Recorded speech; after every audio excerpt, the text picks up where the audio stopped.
ilalagay na po natin ang bawang.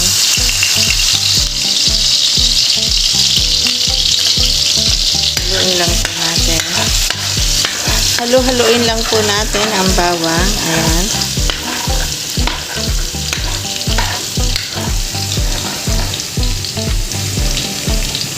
Pag okay na, ilagay na po natin ang tahong.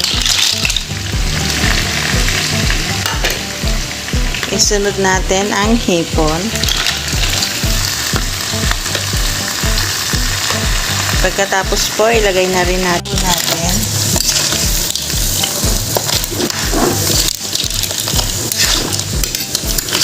Saglit lang po natin itong iluluto kasi pinakuluan na natin ito. Mix lang po natin.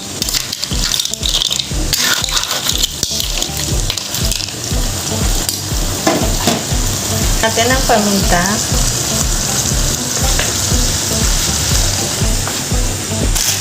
Lagyan natin ng pampalasa. Ayan, alam niyo na kung ano yan. Pagkatapos po, haluin uli natin.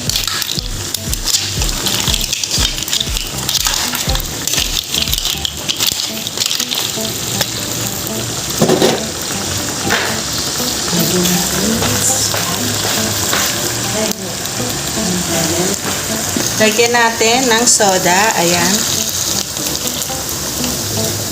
Para lang po malasa. Pakuluan natin.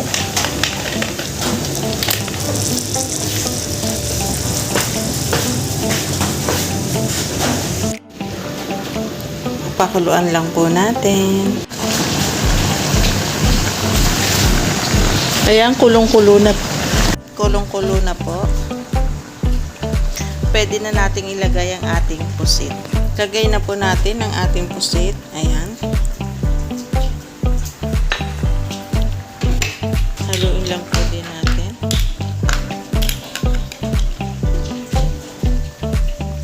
Huli na nating nilagay ang pusit kasi madali naman pong maluto yan.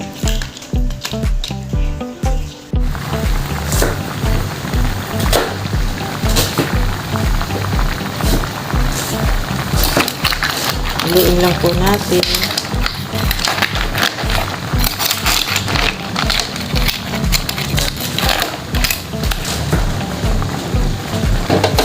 Na po natin. Damihan natin. Yan. Para mas masarap, mas madami. Haluin lang po natin.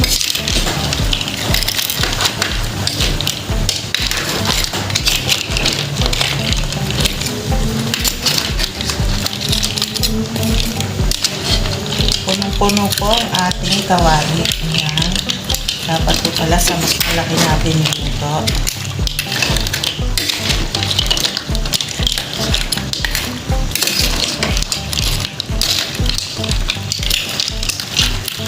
Pakuluan lang po natin uli ng saglit at okay na po yan.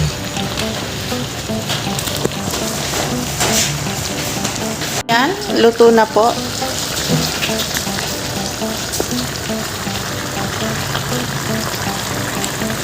Pwede na po tayong kumain.